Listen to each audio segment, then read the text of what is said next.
More challenges for the U.S. housing market as new construction struggles and struggles big. Hey everybody, Scott Walters, welcome to the channel. If you're new, I want to thank you for coming. If you're returning, I want to thank you for your continued support. Before we get into today's red hot topic, I'm going to politely ask you to give the video a like, subscribe to the channel, leave a comment below. I would love to hear from you. Please watch to the end for my final thought. Hit the bell icon so you're notified when new videos are released. It's very important to stay close to the channel in these very, very tricky times. All right, folks, welcome to the channel. Always an honor and a privilege to be with you. I hope you're all doing great. Buckle up and strap in. I got a hard-hitting pull, no punches, no sugarcoating it, no rainbows and sunshine. I'm just going to give it to you and give it to you straight. And friends, we got a good one to unpackage today. U.S. home builders are in massive trouble. This is insane to me to continue to have to report on the health of the U.S. housing market. Why? Because everything, in fact, hinges on the U.S. housing market. If we lose the U.S. housing market, we lose everything. It's happened before. It'll happen again. Somehow people seem to think that this time was different, Scott. This time is not going to be as bad. The last bubble was due to loose lending.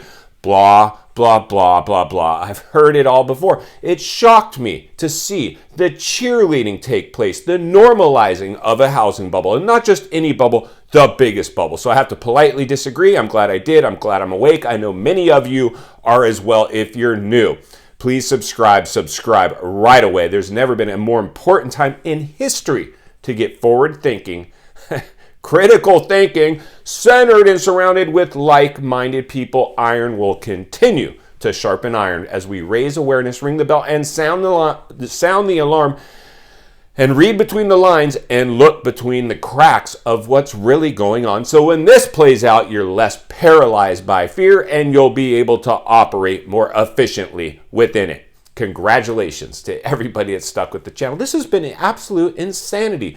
An honor and a privilege to continue to cover the housing market, but my gosh, this is absolute insanity. Doing the same thing over, expecting a different result. That's in fact what we did, and that's in fact the definition of insanity.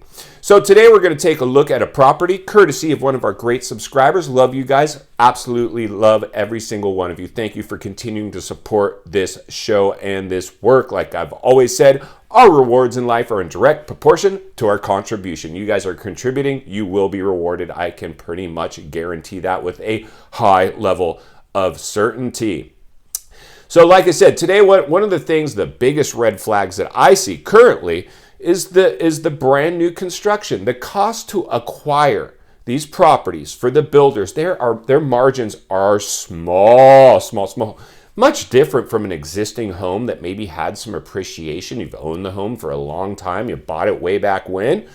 You have some wiggle room, don't you? These guys don't. These guys have no wiggle room. They're about to collapse on themselves. We're about to see the foreclosure festival unleashed at all these brand new home developments. It's what happens. It's basic mathematics. It doesn't take a rocket scientist to figure it out. Any level-headed realist can understand any homes bought at the top of the real estate bubble are the most susceptible to the crash.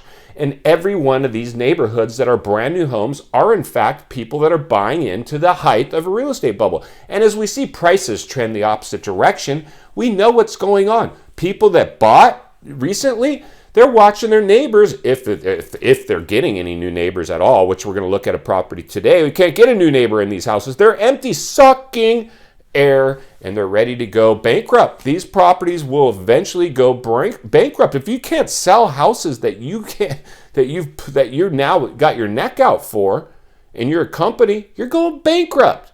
In fact, let's go ahead and roll this footage to driver point home. Then we're going to meet back here and wrap this one up. Let's get started. All right, friends, buckle up and strap in. Hello, Scott. This home has been sitting on the market for 92 days. A couple days ago, the seller decided to increase the price $30,000. Well, let's jump over to the property and see what we can figure out. Let's open up Zillow and take a peek. And here we go. The property, brand new construction, empty. Nobody in it, no tenant, no buyer, no nothing. This property is sucking air. Every day that it's stuck on the market is a day the builder is losing money. Now let's take a look at our price. And our seller might be up to some tricks. They list the price currently at $459,850. but something is going on here. Let's take a look at its price history. Oh my gosh, but before we do, take a look at this. After over 3 months on the market, this property only has 5 saves. That is a massive red flag. Our builder is in massive trouble as his property is getting virtually no interest at all. And here we go, friends, the tail in the tape. We can see it was originally on the market for $459,000, then did a price reduction to $429,000 to get it under contract, which is where they recorded the sale. But then apparently the buyer backed out. So now the builder thinks they're going to put it back on the market for $459,000, hoping they can get somebody to negotiate back to where they were priced. Let's get back to the studio so we can wrap this one up. All right, friends, welcome back. An example of what's going on for these builders out there. Sitting on inventory. That's one house, one out of hundreds of thousands of homes sitting empty right now. Trying to do whatever they can to play with the numbers, pull the listing, go back on the market, record this. They are playing with the numbers because here's the realities. If you just bought your house, and you see another, you're like, gosh darn it, there's a house now. If I had bought now, I could have got a better deal. Can you imagine that? You come out of your house and you see your neighbor, hey, Bill, hey, John, how's it going? Yeah, pretty good. Did you get the upgrades with your package? Which upgrade package did you go with? Oh, I was able to negotiate new granite, recessed landscaping. I got it all, and I was able to get $100,000 off my purchase price.